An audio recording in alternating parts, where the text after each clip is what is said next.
You can see the screen okay, right? All right. Welcome everybody to this meeting of Carpinteria Birdwatchers. The online participants are actually outnumbering the in-person participants, which is fine. This is our meeting for March 21st, 2024. Tonight's meeting, we will have a special guest, Jamie Chavez, who you can see in Zoom. And we will have a two-part meeting. Part one will be Jamie talking about a variety of subjects, different resources for Santa Barbara County birders, and a little bit about the eBird review process. And then in part two, I'll give a talk on awareness. Looking forward to it. There are snacks in the room for the lucky few in the room. They're right over there. You remotely will just have to envy us our snacks. Announcements, any other announcements? Saturday, we will have our monthly outing. It will be at Toro Canyon Park at 8 a.m. It may be raining. So, unless it's really bad, I will probably be there anyway. Just as a spoiler, one of the things I'm going to talk about in the talk on awareness is how times I have birded in the rain has actually been very helpful in terms of building my birding awareness skills, because it is challenging. It is sometimes difficult to bird in the rain. So if you look forward to a challenge like that, you can come out on Saturday if it is raining. And with that, I think that's everything. Okay. Well, I'm going to go ahead then and jump right in and start off with Jamie. So Jamie Chavez, say hello. Hello. And we had some audio difficulties earlier. Can you speak out loud, Jamie? We'll make sure we're still audible. Hopefully it's still connected. Are you able to hear me okay? I'm seeing you a little, I hear you fine. That's excellent. Okay. Must be a delay for some reason, but yeah. Okay, well, we'll figure it out. We'll roll with it. We're Zoom experts at this point in our lives, I think, all of us. Just as a brief introduction, I didn't really prepare a proper bio to really give you, all your due credit, but you are, as I understand it, one of the early founders of many of the resources that we use in Santa Barbara County for birding. I believe you founded, and I know you maintain the sbcobirding.com website. I believe you founded, I know you at least were in charge as of the last transition of the mailing list, the SBCO birding mailing list that we use. Manage basically all the online resources of the sort of traditional nature in Santa Barbara County birding. And you, I believe, were the original and currently still the head eBird reviewer for Santa Barbara County. So I know, having joined the eBird review team in sort of a junior capacity a short while back, the more I see of what you're doing behind the scenes for the local birding community, the more impressed I am. So I just want to thank you on behalf of local birders. I don't think you get enough credit, but it's an impressive job that you do. So thank you for that. Well, I am curious if you'd be willing to share just kind of a brief thumbnail of your own history with Santa Barbara County birding. Like, how long have you been birding in Santa Barbara County? You go way back? Is it more recent? Yeah. So I hope you can hear me okay. I started birding when I was about 11 or 12 years old. So I was just a kid. I remember a schoolmate brought a field guide to school one day. I'd never seen a field guide, wasn't interested in birds. I snatched it out of his hand. I said, "What is this?" He said, "It's a field guide." It was this one here. Field Guide to Western Birds by Roger Torrey Peterson. I knew nothing about birds, but I was instantly attracted to the color plates, the paintings that Roger Torrey Peterson did. I've always loved art, doodled, painted, done all kinds of things. I still have an interest in bird art, but it was really the bird art that attracted me to birds. I knew nothing about birds. Some people have a spark bird, that thing that sort of caught their attention, that really attracted them to birds. It wasn't like that for me. It was about bird art. I didn't really start birding seriously until I was a teenager. We used to have a Audubon chapter in Santa Maria, Los Padres Audubon Society. It disbanded many years ago, but once I started tagging along with other people, going on field trips, learning from others, that's when I really got hooked. And it's been the biggest part of my life ever since, really. And when did you get involved in terms of like supporting the community? Like, I understand, the history of being a birder and starting off birding, because I went through that. But at a certain point, you got very involved in, creating resources and sort of managing those resources for the benefit of the local birding community. Can you talk about that a little bit? Sure. Well, I think it started about the time that it was probably late 90s, early 2000s. There was a SLOCO birding, San Luis Obispo County birding email list that I joined. Mike Stiles was the curator of that. And I asked Mike one day, can I start posting some things from Santa Maria? I'm just on the other side of the county line. He said, I'd rather just keep it to San Luis Obispo. I said, well, I get that. I thought, well, that's not right. We don't have this in Santa Barbara County. So I did some research and found a way to use one of the free email services. At that time, it was e-groups, I think. It was later swallowed up by Yahoo. Yahoo didn't support it very well. We moved on to Groups.io, but it probably started in the early 2000s. This is actually SBCO Birding's 25th anniversary this year, so it's been 25 years since the email group started. Other things have happened since that time. eBird wasn't around. I've always had my hands in things because I like projects, bird-related projects. The information that goes into SB birding started really from Paul Lehman's book. His thesis, and I've still got an old copy, Birds of Santa Barbara County. He listed information in there, places to go birding, seasonal abundance information, and I thought it'd be great to take this information and put it on the internet because it just wasn't available on the internet in those early days. So really, it was Paul's book, I think, that was probably what created SBCO Birding, place to just have all that information on the internet. And there you're talking about the website as distinct from the mailing list? Yes, the website. Would it be okay if I went ahead and shared my screen and we took a look at it? Because I'm curious Sure. if aspects of it you could point out. Sure. This. Just while you're bringing that up, I'll just say that back in the early days, before email lists, people had pagers, and there was no internet. So you had to be on somebody's call list, and they would give you a call. Your pager would go off, and you'd have to run to a phone booth to see who called me and what bird did they find. So email really helped with the information sharing in those earlier days. So I've got the website up now, and hopefully you can see that on Zoom. Yes. Is there any place in particular you'd want to point out to people who maybe aren't familiar with it? Well, I guess you could start with this homepage at the beginning. It's just a place. The tagline of the website is for everything birding in Santa Barbara County, which is just my way of saying everything related to Santa Barbara County birding is compiled in one location. It's got our county bird list, links to eBird, and then things like this, news and events. I refresh this information periodically. Birder's Guide, this was before eBird was around, and the Birder's Guide basically started with the information from Paul's book. So the information you see in the Birder's Guide is what was listed in Paul's book, and then some newer things. I broke it apart by different parts of the county. Paul, in his book, showed a map with different districts, North Coast, South Coast, Interior, Valley, Coyama Valley area. So I kind of broke it up that way. And then when you click on each page, it just highlights certain birding places you could go in those areas. And then eventually I put links to eBird and things like that.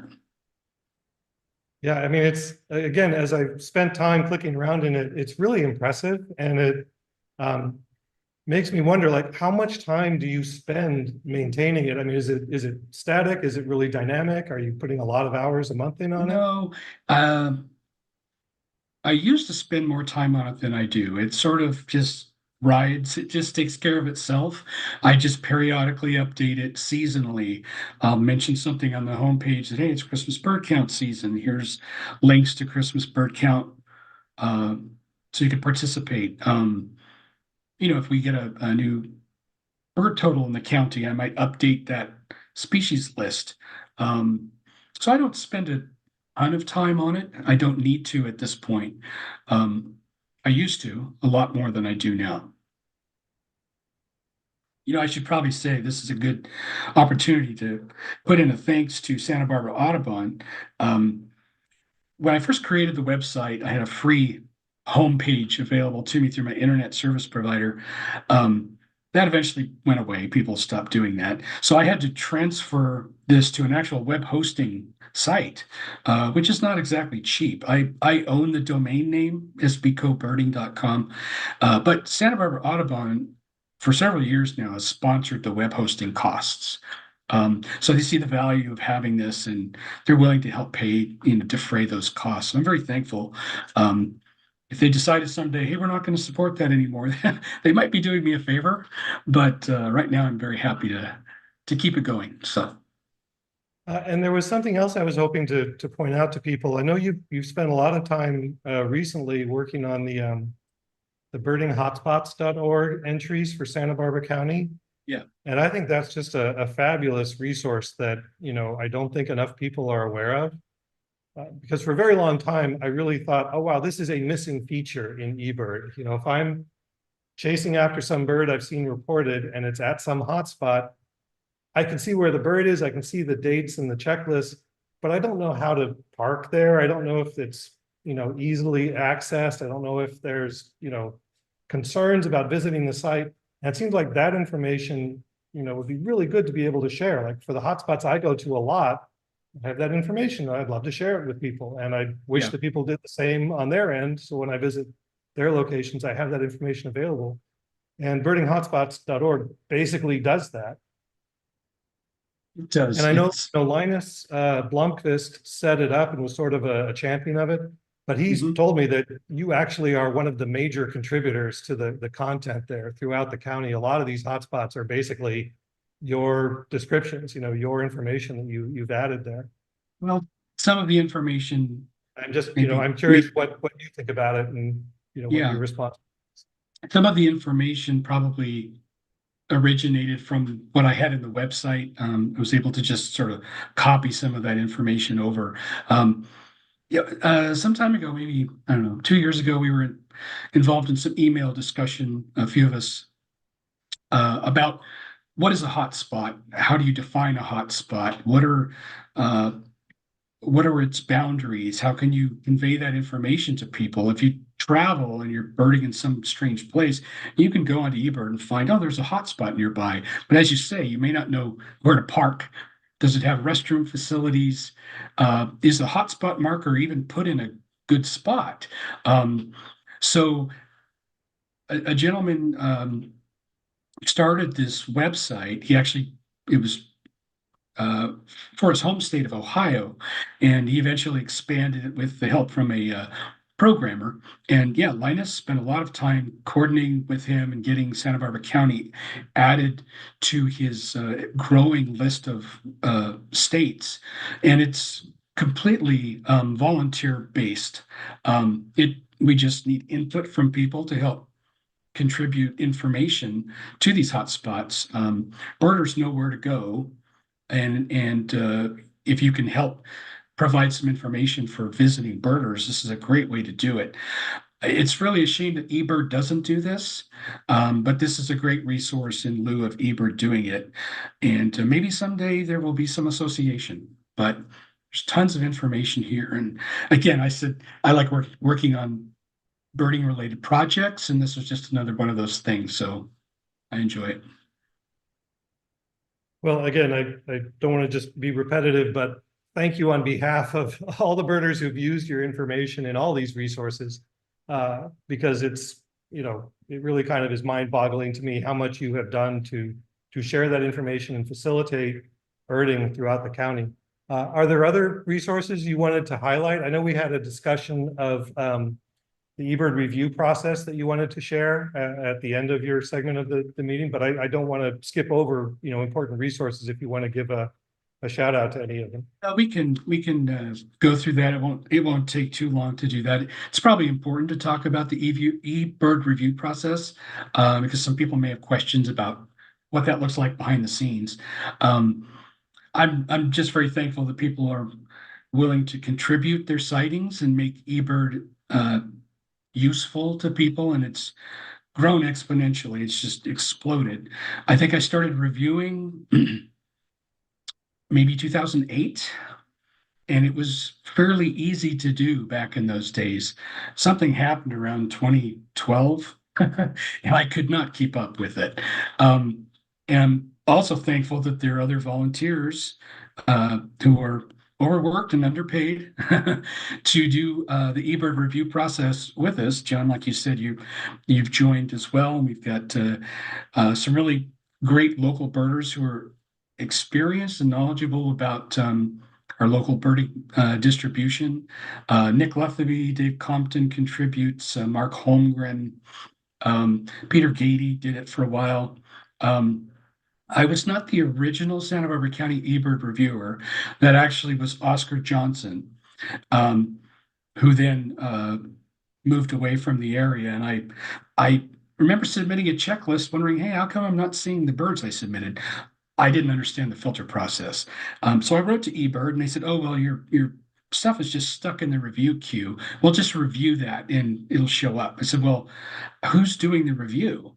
They said, well, we could use somebody. And I opened my big mouth, and I've been doing it ever since. So Yeah. So did you want to look at those slides you prepared? Is this yeah, a suit? yeah, let's just walk through that really quickly. Okay. So Try, if I've try done not to be overly technical about it, but okay. so So when I should advance the slide. sure. So people may wonder why records are flagged in the first place. I'll just say that every bird species in eBird has a filter limit of some value. So it's just a matter of tripping that threshold is whether or not it goes into the review queue or whether it just flies under the radar and goes immediately into the maps and the data. So this information just covers basically how they're flagged, and it's basically rarities, out of season, high counts, which we can touch on, or things that are not on a checklist. Maybe you found that you had to go in and manually enter a rare bird to have it added, and that's what gets filtered through the review tools. Go ahead and advance. Might be a little hard to see, but this is the review uh, tools page. And you can see it's just a listing of all of the species that have come in most recently, that have the filters have captured as being above a certain threshold, or they're rare birds. And they just populate in straight lines, and with the newest birds at the top, older ones at the bottom. And we just log into this and we just look to see what needs to be dealt with.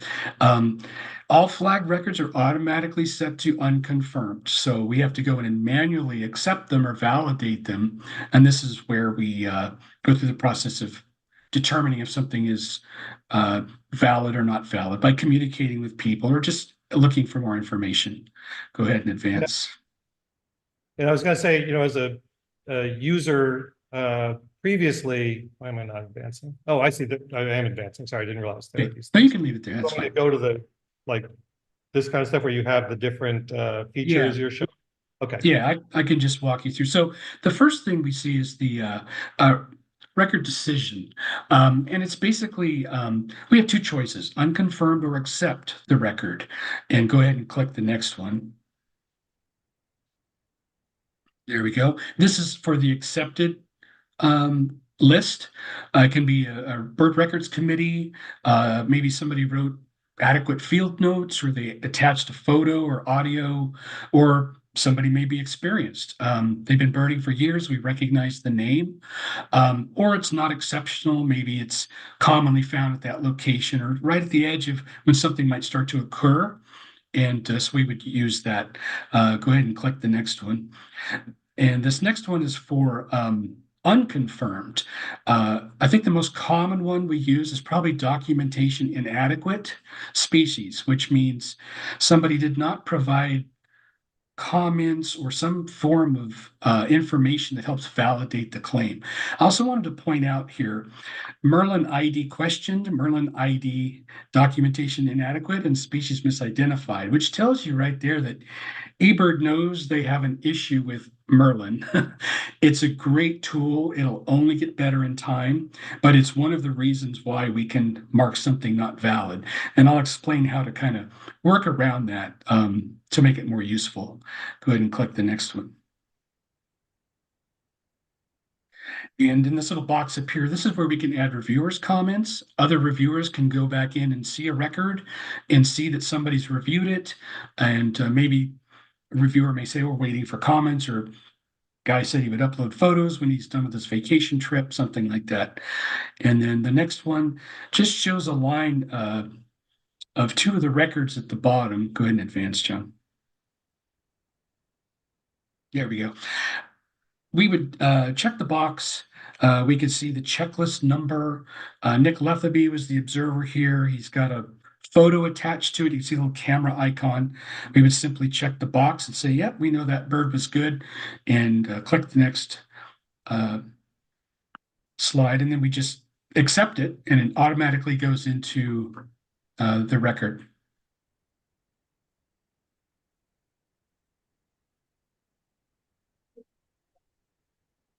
So there's a question in the room, Jamie. Sure. Laura asks, if the record is not accepted, what effect does that have?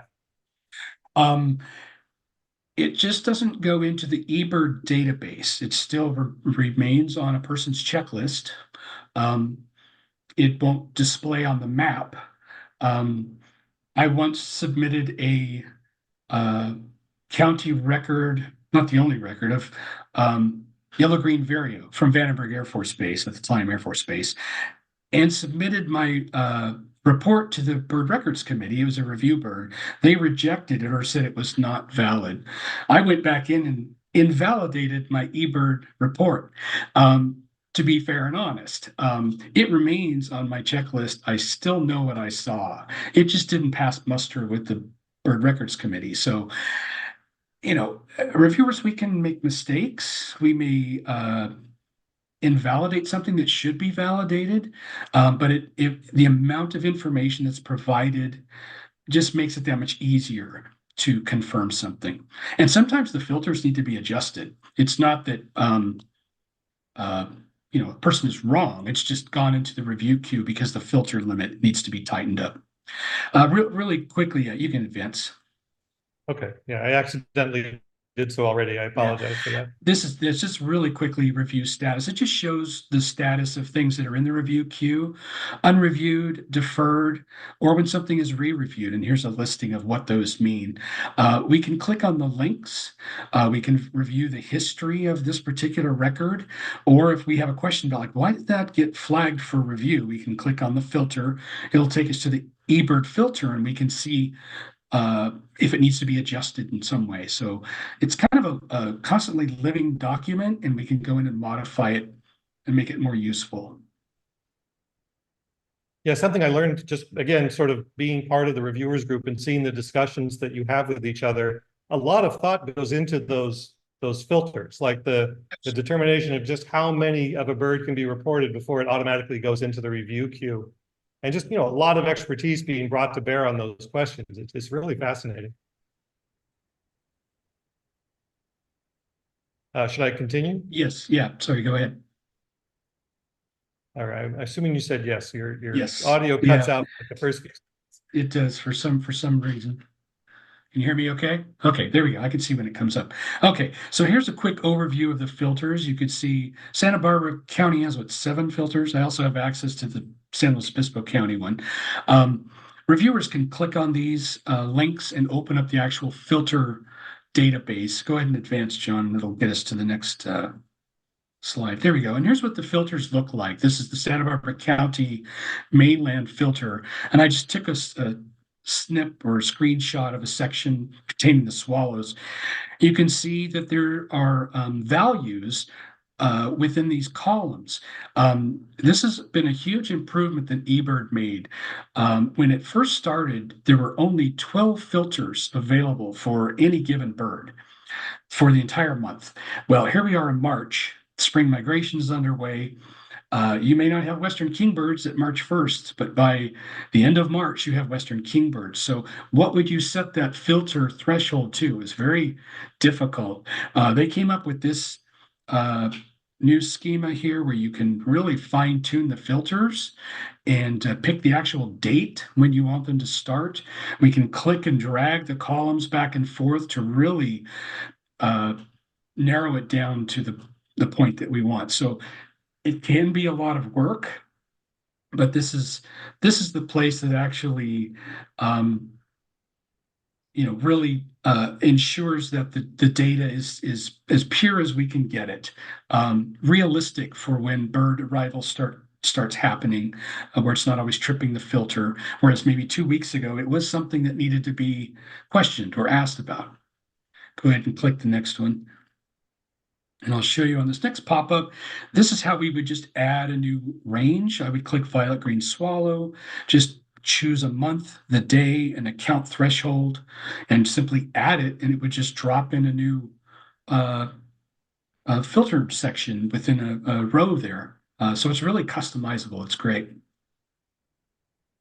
Go ahead and advance that one. And so where do these filter adjustments come from?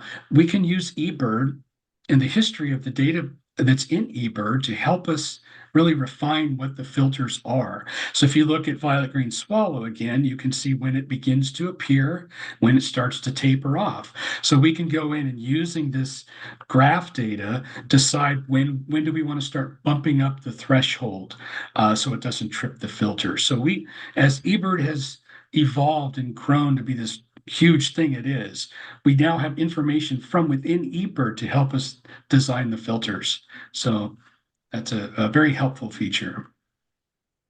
We also use published literature, Paul Lehman's book, the Channel Islands book that's coming out. We have a draft copy of that. All that information's vetted. So if we have a question about when something shows up, Paul Lehman's book is fantastic because he lists early dates, late dates, and we can use that as a good basis for creating filters. Go ahead and advance. And the benefit to all of this data, getting these filters right and having the checklist information be as solid as possible, helps create these amazing range and animation maps that eBird has. Like the old field guide where it would just show a range. This is something that evolves. It's amazing. This is all from checklist data. I don't know how many of you have actually seen the animation maps. If you get a chance, go into eBird and look at some of the animation maps. And it's checklist data that's live, and it actually moves the species across their migratory pathway from the checklist data. And it's fantastic stuff. So hopefully we'll get to have this on our eBird mobile app someday, because I just love looking at this. Yeah, I really love those maps as well. That was a huge step forward. Like I'd been looking at range maps, as a birder all my life, and this was something really new and unique that you could just see the actual movement. Really cool. Right. Go ahead and advance. So, and then you have one more slide. Yeah, just the last one. Last year, they created a new eBird project to create new ocean region polygons.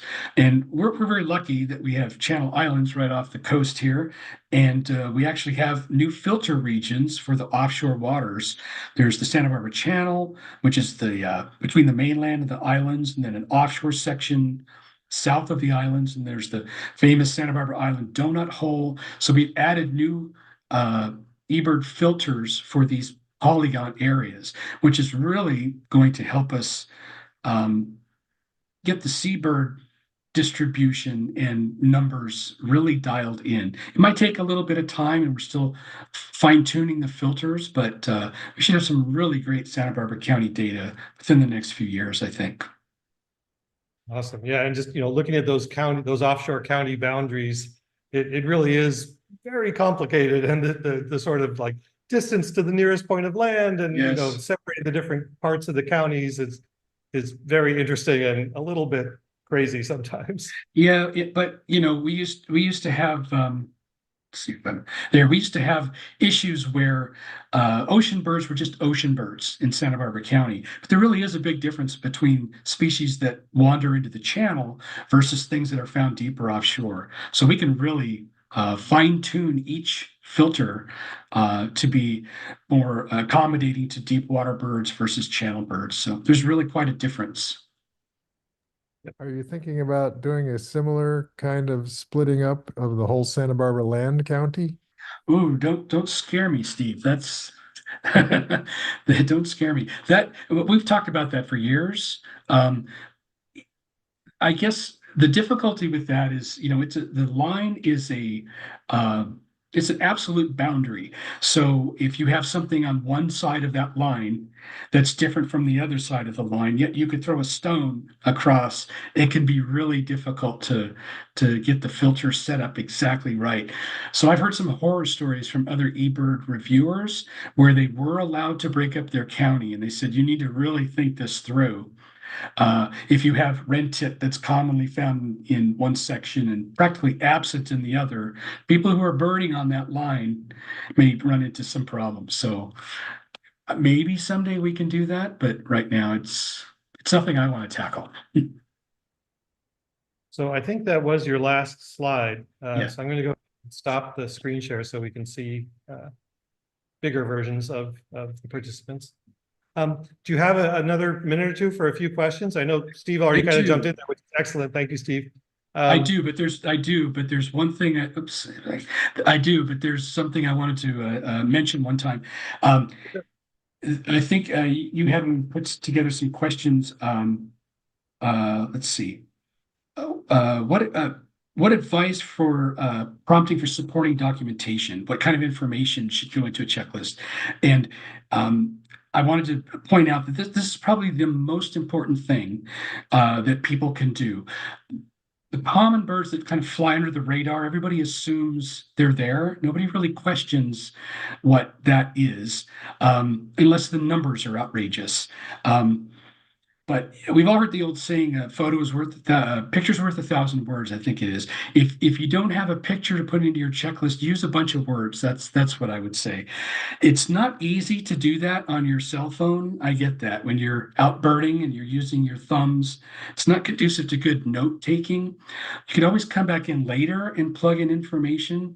But all the information you can put in that helps describe something unusual just makes the reviewer's job easier. Before we go on, I just wanted to play a real quick word association game. I pulled out some random descriptions from eBird checklists. So just see if you can guess what these birds are. Male bird, lovely and well seen. Any idea what that was? No, I'll tell you, that's a black-throated blue warbler, which is probably one of the easiest birds to identify and probably to describe. Another one, heard calls of at least two birds, could not locate in thickets behind Blue Park building. Any idea what that might have been? Well, that was a mountain chickadee. Okay, here's another one. Seen before at this spot, female. It's Eurasian widgeon. So I think I've made the point. There's this odd thing that happens. It's like an emotional, visceral reaction to putting down words like, I was doing this thing, I was experiencing this thing, rather than stopping and focusing on how to describe to somebody what it was you saw. I've done it myself. There are resources you can look up, and eBird has actually a great section on how to describe birds. And I think they might even touch on the eBird beginners YouTube video course or something. It's free. I encourage you to watch that. we get in the habit of figuring out how to describe birds, it's very helpful to eBird reviewers. It can be simple as one or two sentences. Why maybe it isn't something else, something common, helps say, okay, well, this person's obviously aware of the differences. It's probably a valid sighting. So I just wanted to put that out there. Yeah, thank you. I appreciate it. And it, again, the little bit of behind the scenes exposure I've had to the review process, it really does bring home like a lot of the information that people share. It's great information, but it's not really helpful for the review process like the ones you shared. You really kind of have to show your work to the reviewer and let them understand, what did you actually see and why did it lead you to think this was that bird and not some other bird? Yeah.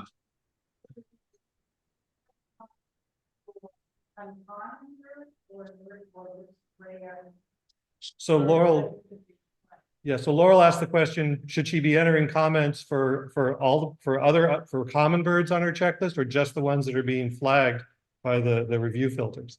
The answer is yes.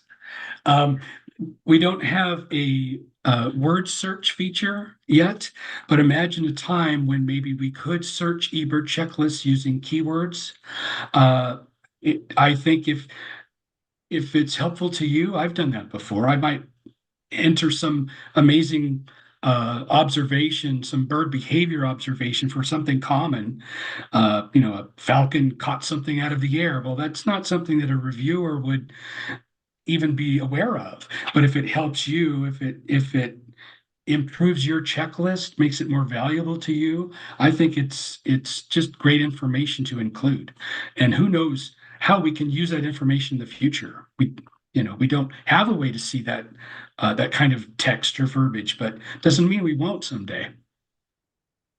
Yeah, good points. Any other questions for Jamie? Well, we've got him. I mean, this is a rare opportunity. You're a bit of a rare bird, you're very active behind this. It's hard to get you in front of an audience. Yeah, Steve, you had something?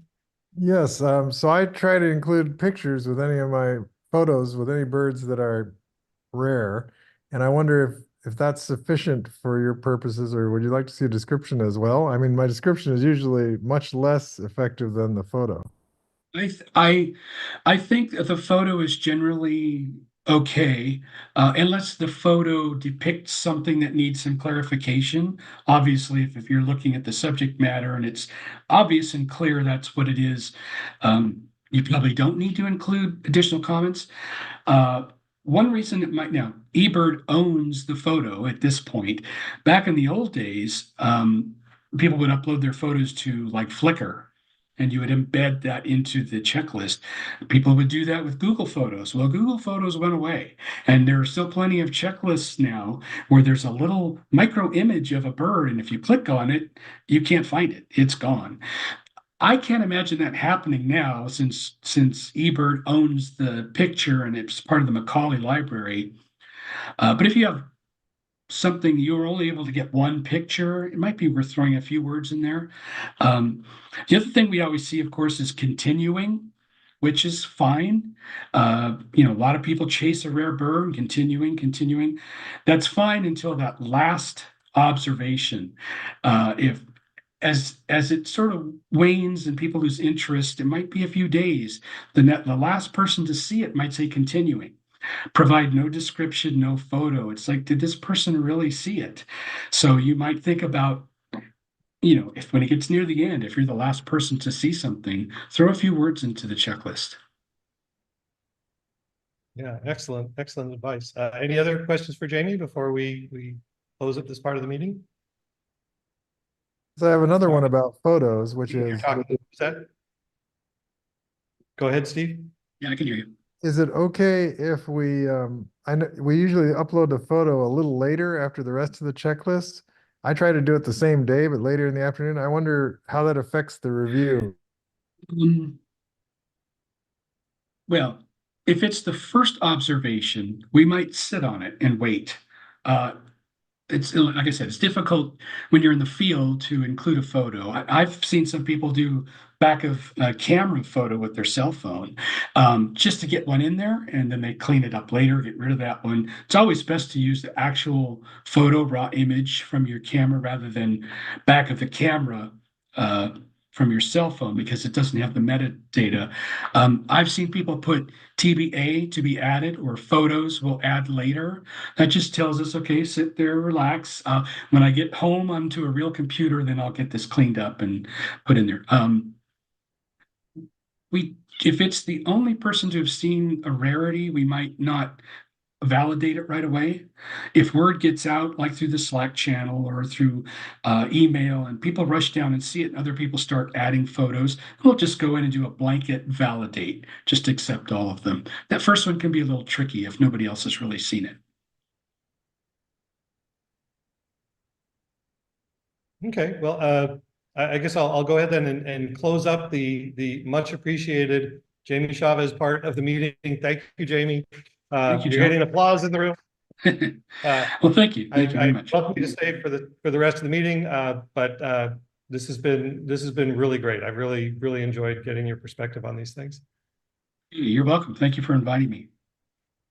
I saw you saying something that didn't come through, but you know. So thank you for inviting me. Yeah, thank you. Yeah, again, our pleasure. Anytime you want to come back, there's always an open invitation. Okay, well, I'm going to go ahead then and take a break. We'll break for, let's say, 3 minutes. I'm going to mute the microphone for 3 minutes so we can all, you know, tell jokes in the room that you won't be privy to on Zoom. And then I'll reactivate and we'll get going again with part 2 where I talk about birding awareness. So thanks, and I'll see you all in just a minute. Well, 3 minutes.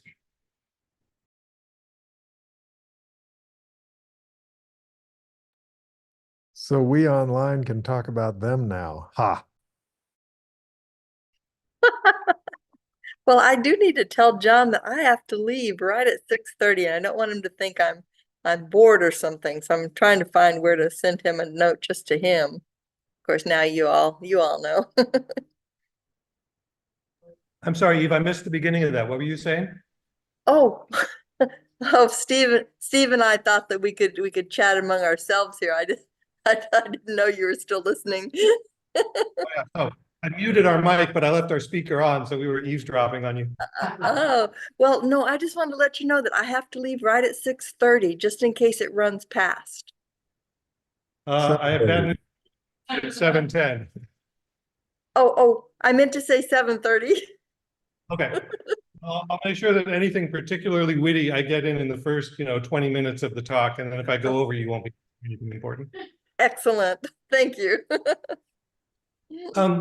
We're all ready to go here. I don't think there's any point in making you guys wait further. So forget what I said about 3 minutes. It's however many minutes it's been. That's how long we're going to be on break. Okay, well, I guess I'm not quite ready. All right, got my visual aids ready. Okay, great. I'm going to now talk about, actually, I'm going to check the chat. Who said something in chat? Was that you, Eve? Someone said something. Yes, you said thank you. Yeah, to Jamie, which is very appropriate. Okay, so I'm going to share my screen so I can start talking about birding awareness. And it's going to take me a minute to figure out what I'm doing, which I apologize. Maybe even controls. Yeah, I can't help myself apparently. Okay, awareness and birding is the topic. And I'm going to just go through this pretty quick. This is, kind of an odd, different kind of topic. We're not really talking about bird identification or sort of a technical topic. It's more a wide-ranging personal essay about this subject that just, was interesting to me and I thought I would share. And the idea for this came from the Dubious Checklists project. So I mentioned that I'm, become one of the sort of junior members of the local eBird review team. My focus there is not the tricky IDs, which, we have much more expert birders on hand to take care of that among the reviewers, but is more the like the low-hanging fruit. If somebody uploads an obviously misidentified photo, I will try and save some of the work that Jamie and the others have to do by jumping in and emailing the user to kind of do some education and explain what the features are and that would help them identify that bird in the future. So I send a lot of email. That's my role on the eBird reviewers locally. But I also work with Linus Blomqvist, who's also on the reviewers team, on this Dubious Checklist project. And what Linus has done is he has written a program that every month looks at all the eBird checklists submitted in the county and flags those that have what look like possible checklist level issues. So these aren't individual birds that are misidentified. This is more a problem with the checklist protocol or the duration or the time. Or something. It looks like maybe there's an error with the checklist that we want to follow up on. So, and one of the things that we end up following up on concerns this question that eBird asks you when you submit a checklist. Is this a complete checklist of birds you are able to identify? And when I started using eBird, I wasn't really clear on why that was important, but it turns out it really is important, right? So one of the things we look at. So here's an example of one of the checklists that were swept up in this project recently. I have hidden the personally identifying information because I don't want to make anybody feel bad.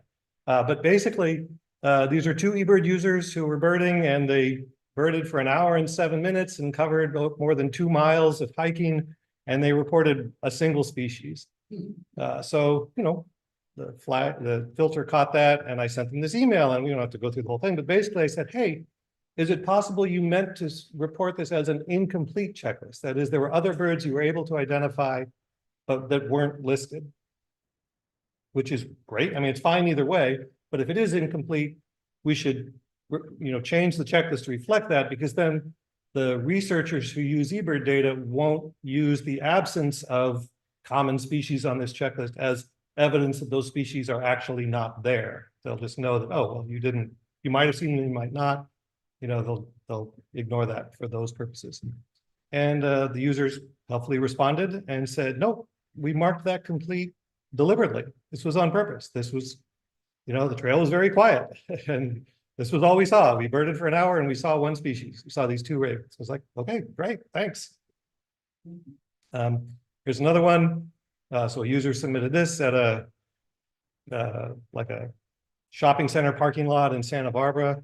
They birded for almost half an hour. Again, with only a single species, an American crow. Apparently those corvids really, you know, make an impression. Like if you got a checklist without much on it, it's gonna have a corvid. It's gonna have a crow or a raven or something. So again, I sent, you know, another version of basically the same email, and the user replied like, no, I didn't mark it as an incidental checklist, which besides incomplete is sort of the other category, right? Incidental checklists are when birding was not your primary activity. You just happened to notice a bird when you put it in, which is fine too. But this user said, nope, I was birding, I was actively birding. I just didn't see anything other than the crow. And they mentioned, you know, the weather wasn't great, which may have been a factor, which I'm sure was a factor, because certainly birding in bad weather can be very challenging. But again, you know, what it brought home to me, these 2 examples and a number of others, and I was talking with Linus about this, is just what an interesting piece of data it is about the broad range of awareness that different birders bring to the process. Like, you know, we're all at different places on our personal awareness journey as birders, and especially, you know, less experienced birders can be actively birding in a habitat that has lots of species present, but only able to, you know, successfully identify 1 or a few. And that's fine. You know, that's a great part of birding, is that learning process that goes along with that. But it was just interesting to me. It got me thinking about birding awareness as a topic.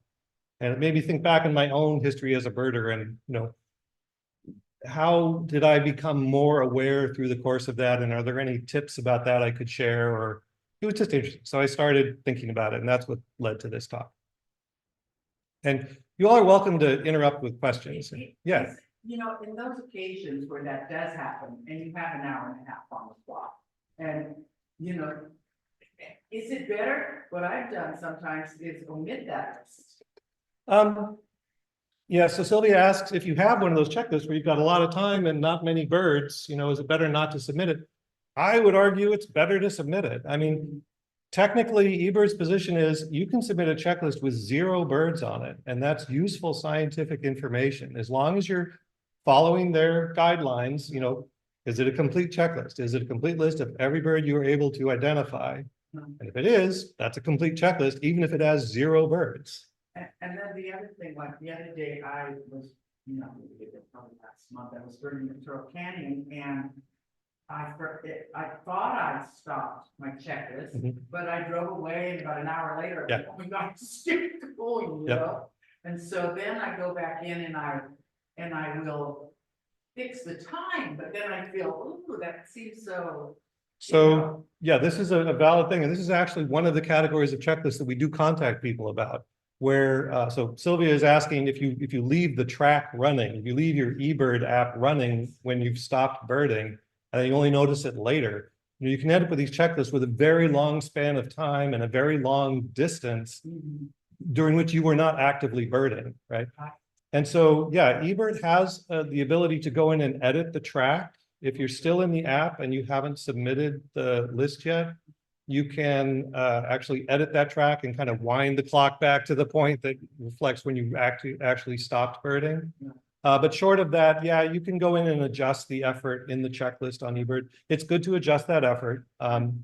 Yeah, we've had some of the ones that came up in this project were where, a user was birding at Andre Clark Bird Refuge and their checklist was like 35 miles long. And it's like, no, you didn't bird 35 miles at Meander.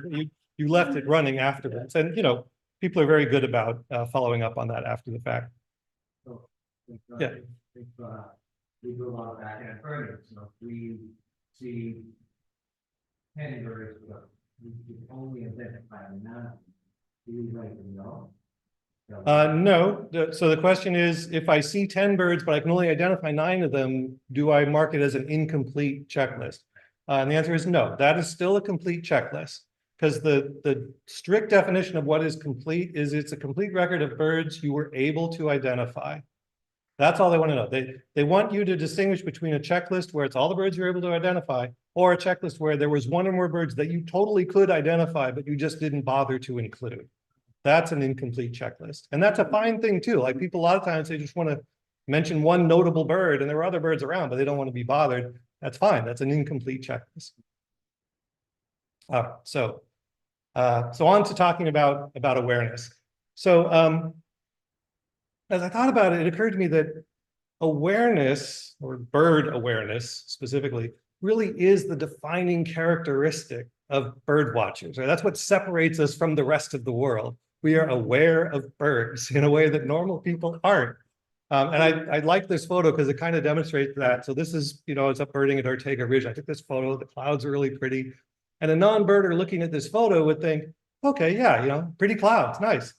But a birder looking at this photo, right? Hopefully they notice the pretty clouds too. Okay, that's my goal as a photographer. But also, there's a bird off to the side. What is that thing? And it gets our attention, right? We are aware of that in a way that non-birders aren't. And so we zoom in on it, we say, oh, whoa, cool, there's a cool bird there, right?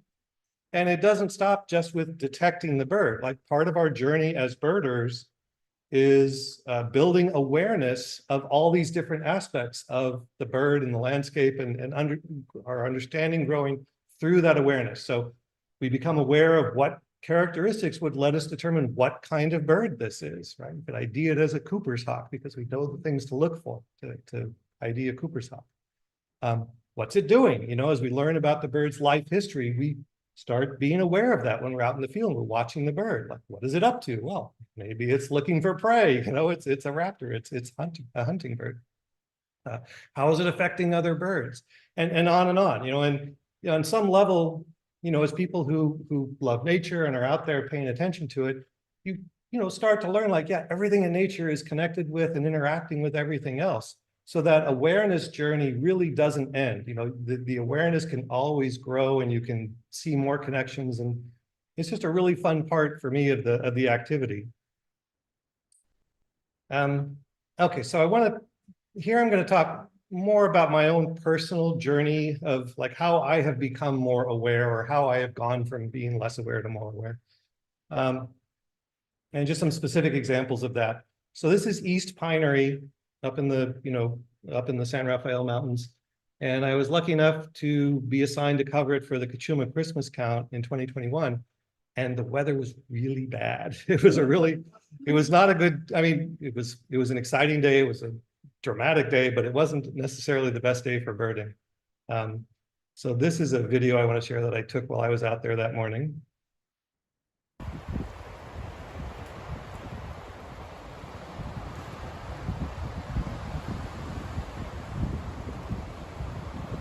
This really takes me back. I remember, sitting up there like, oh, wow.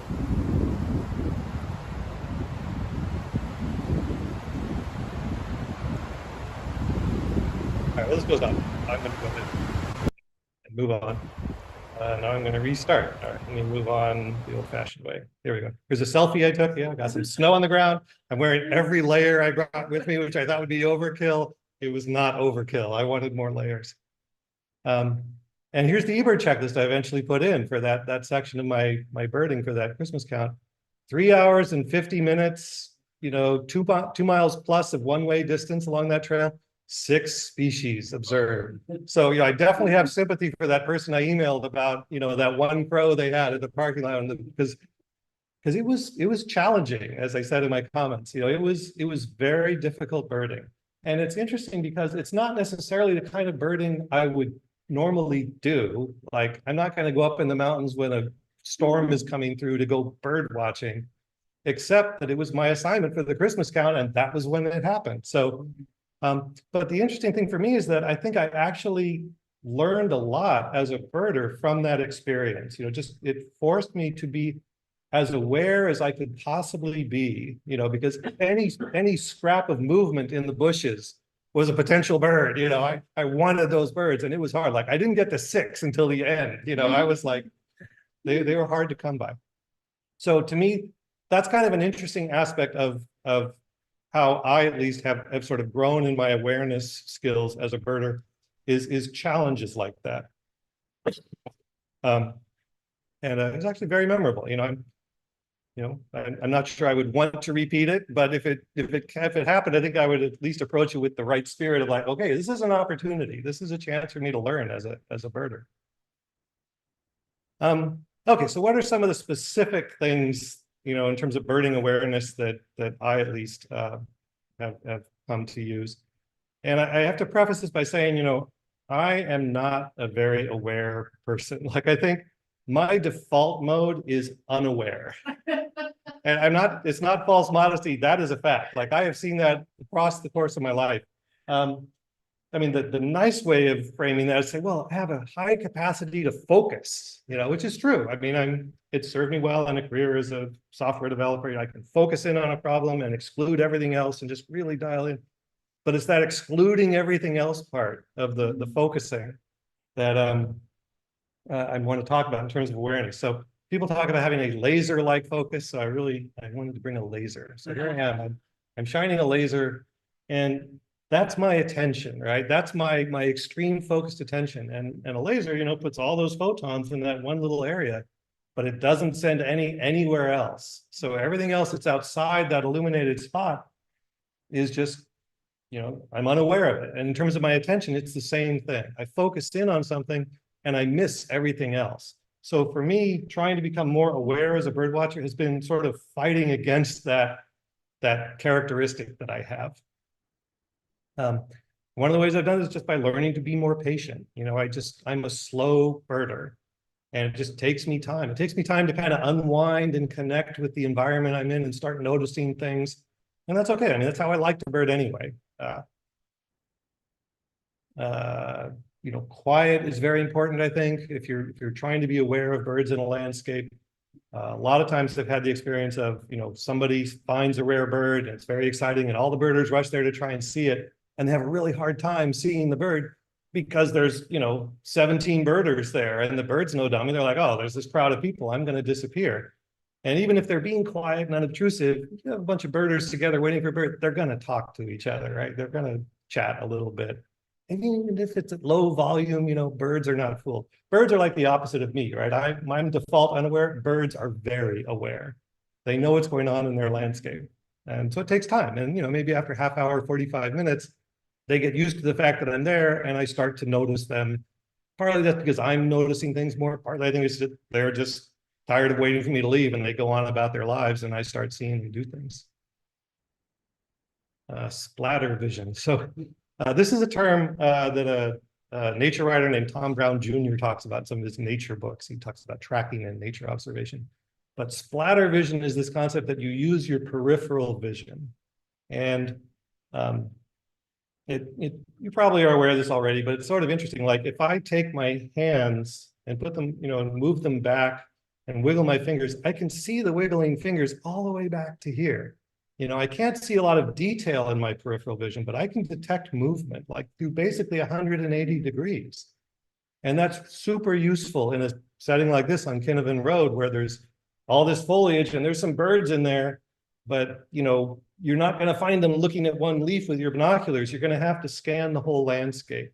So it's a real, you can practice this and get better at it, where you're really just not looking at anything in particular. You're just taking in the whole view, trying to detect movement. And then once you detect it, then you can focus on it. And then this is one other thing I thought was interesting, is the idea of backlighting.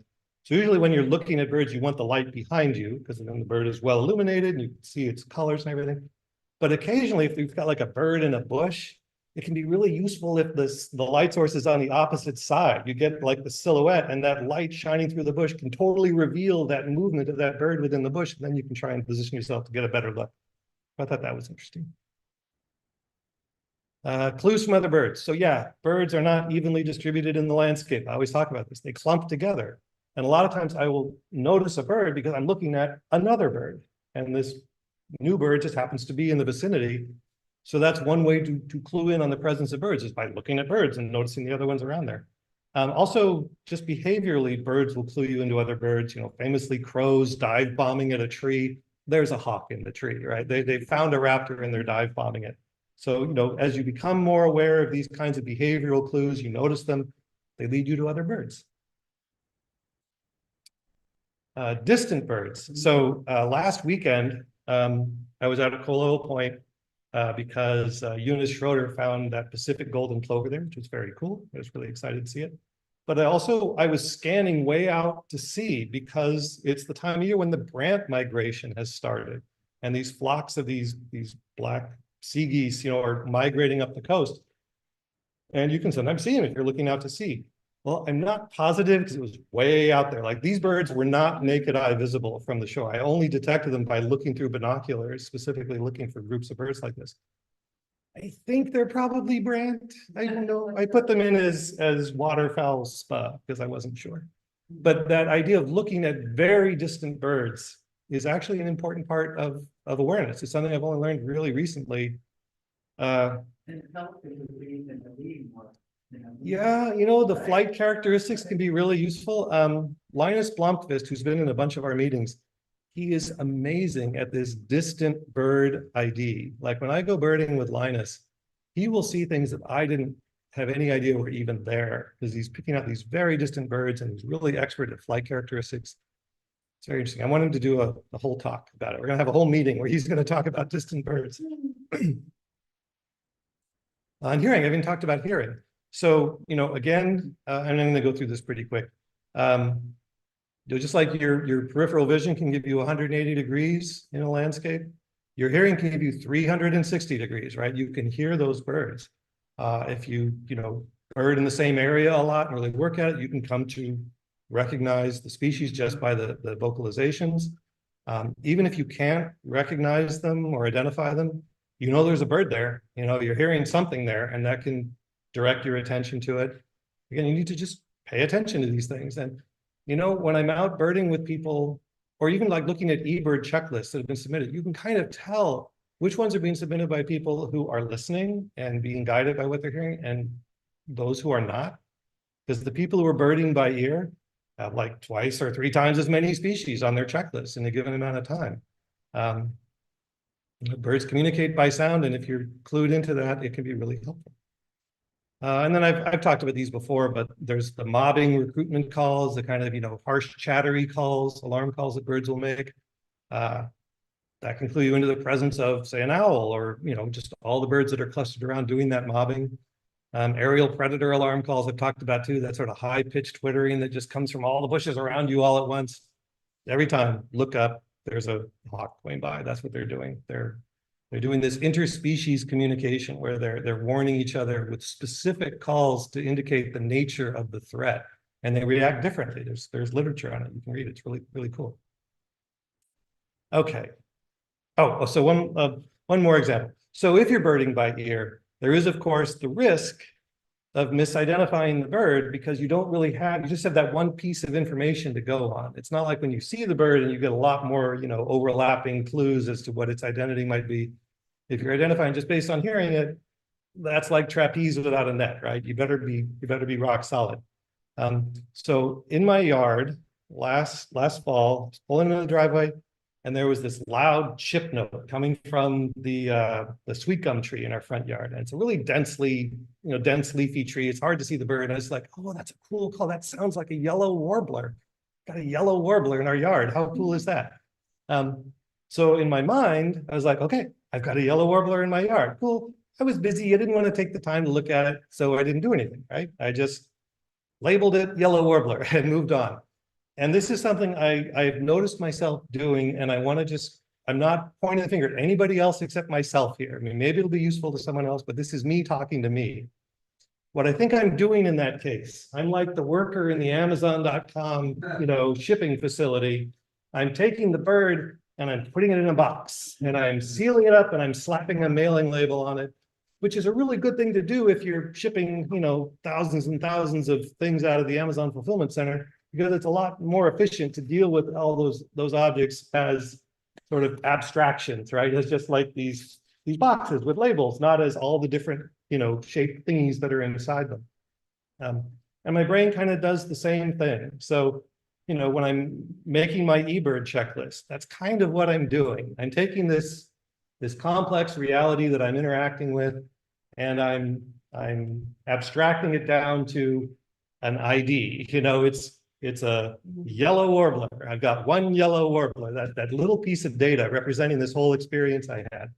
And I put that experience, that complex natural world thing that's happening, that phenomenon I witnessed, I put it in the box and I slap the label on it. And then I just think of it as the label, right? I don't really think of the details of the experience.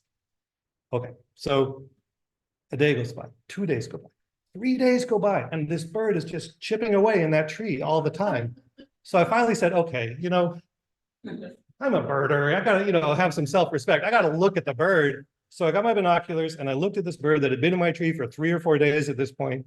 Lo and behold, it was not a yellow warbler.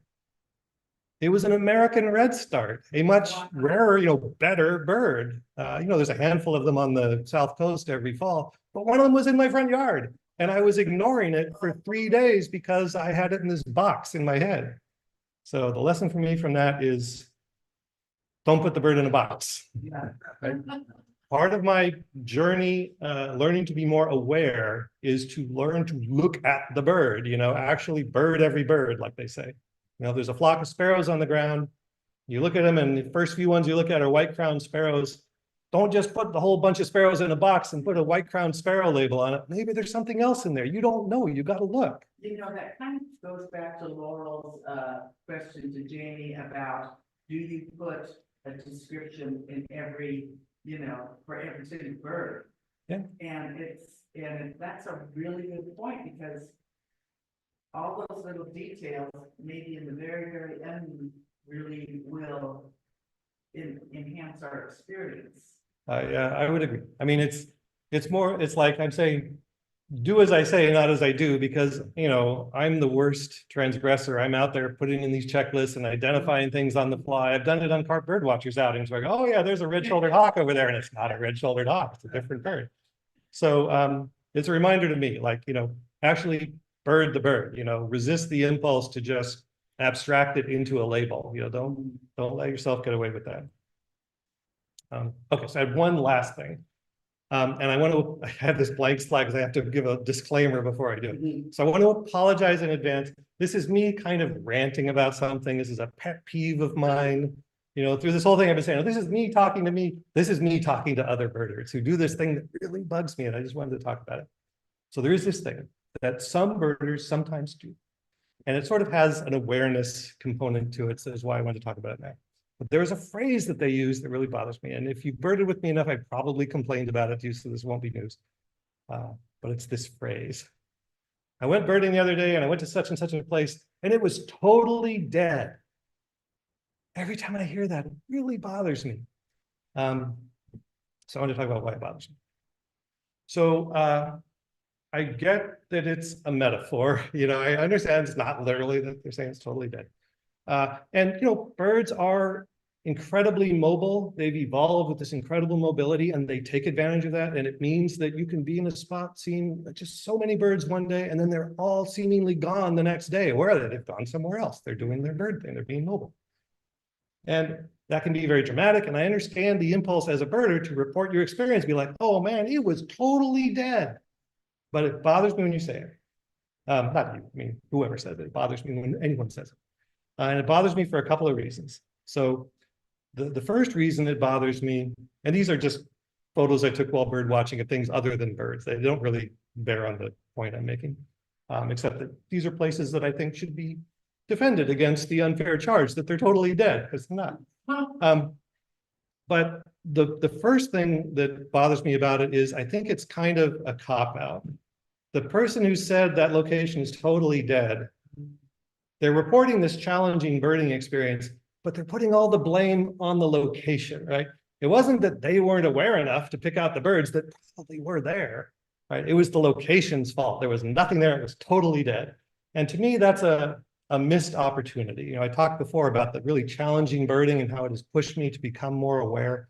I think, you know, when you were birding and it was totally dead, you should view that as an opportunity. You know, that's a chance for you to really work on your awareness. Like, there are birds out there. You just got to work harder to recognize them, and you'll be a better birder as a result of that effort. But not if you, you know, put it in a box. You say, no, totally dead. Slap that label on there and then ignore that spot because it wasn't your fault. There were no birds there. It's totally dead. And also it discourages other people from going. Yeah, so I don't like it for that reason. That's the first reason I don't like it. The other reason I don't like it is a little more maybe philosophical, but it is a sad fact that we are living through, I believe, the 6th great extinction of life on Earth, and that regardless of our awareness, regardless of our efforts on behalf of birds, it is very likely the case that for the rest of my lifetime and for the rest of many subsequent generations' lifetimes, for centuries even, the life on Earth will be going through this, on an evolutionary scale, rapid decline, right? That there will be fewer species, fewer individuals, and that's just a reality. And I don't say it to, you know, be a downer. I don't want to put it in a box. I don't want to take that information and just put it on a shelf and not think about it. I want it to inform my experiences in the natural world. I want to be aware. I want to, you know, I want to go out and birdwatch in the world as it is and understand how it is. So I want to be aware of that. And one of the things that it makes me realize is that when I go birding tomorrow, which I will because I go birding every day, I will be birding in the most alive, abundant, varied, natural world that I will have a chance to experience for the rest of my life, right? If there's steady decline happening, tomorrow is the best opportunity I have to witness what's actually there, you know, the life that is still with us on the planet. So when I go to a beautiful location that's got birds in it, maybe there aren't as many as I wanted, but they're there, and I feel like I need to be an honest witness to their presence and not, again, you know, sort of pretend that, oh, it's totally dead, which it's not, right? It's not totally dead. And I think that, you know, me of the future looking back, or me of, you know, my descendants, you know, 200 years from now, 300 years from now, looking back, what would they want me to do with the knowledge they could give me about what life is like for them? You know, what the species abundance and diversity is in 2400 or whenever. And I believe they would want me to be aware. They would want me to go out and experience fully the places that I go bird, because they're not totally dead. They're totally alive, and it's awesome, and I enjoy it. And that's why I don't think people should say that's totally dead. That's not totally dead. So that's my rant. That's my complaint. And that's it. Those are all my slides. So, you know, I don't know that I have anything more to say on the topic, but if anybody has any more questions or discussion, we can have questions or discussion, or we can just, you know, declare victory and have more lemon cake if we're lucky enough to be in the presence of the lemon cake. Wonderful. All right, well, I see your lips moving, Steve, but I don't hear you. Are you talking? You're muted currently. Sorry, having a little trouble working this thing. I was going to ask if you have any tips. I have the same focus problem you have. And Funny, both work in software development, right? Or at yeah, least you did. exactly. And you know, we spent our whole lives where focus is the thing, and now we gotta break free of that. So I went birding with Dave Compton the other day, and it was astounding to me that I was standing there with him. We're both looking, we're both listening, and he hears these birds, which, you know, after the fact, I go, oh yeah, maybe I did hear that. And but he identifies these things while he's talking, and at all times he's just his hearing is like he's listening out there, radar going all the time. Any ideas how we can develop that?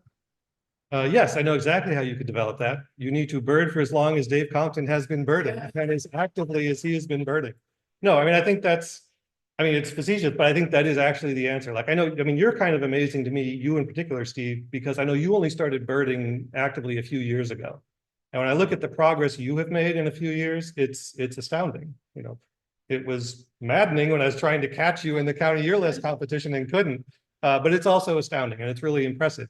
And, you know, when you think about Dave Compton, he's someone who's been doing this, you know, I don't know, 40 years, 50 years. I mean, I don't want to, you know, try to judge at a distance, but it, you know, when I've had the same experience birding with him, and yeah, he is very, very aware. And I don't think he was born that aware, although maybe he has more of a tendency towards awareness than someone like I do. But he has worked at it, and I think it shows. You know, he has actively worked to strengthen that awareness muscle. And I think that's really what it takes. That's, you know, it's a journey. And if you enjoy the journey, then you're just going to stay on it. And you're just going to get more and more aware. And it's awesome. And eventually you'll be Dave Compton. But I don't know that there's a real shortcut to it. Well, I do want to say that I learned a little bit toward that end when I have birded with Rebecca Coulter, because she also can hear things way off in the hills. And with her, you can see you start and you're listening to birds and they're like 30 feet out, and then you're listening beyond that, and she's listening to the hills. And so you hear these tiny sounds that normally I'd ignore because there's a loud bird right next to me. But if you just can push your hearing out, I'm looking for the Buddhist technique to try to reach it, I guess. Yeah. Yeah. You know, if you figure it out, let me know, because I'd be very interested. But yeah, no, I mean, it makes me want to go birding more. You know, maybe it's going to be raining on Saturday. I hope it is raining on Saturday. We can go out and test our awareness skills. We can see if it's, you know, actually birdable in the rain at Toro Canyon Park. Okay, well, any other commentary? Should we declare victory and move on? All right, well, I'm declaring victory. Thank you, everybody. Everybody online. A lot of you have your cameras off, which is fine. I hope it was enlightening, entertaining. And I'll see you out there birding. So long.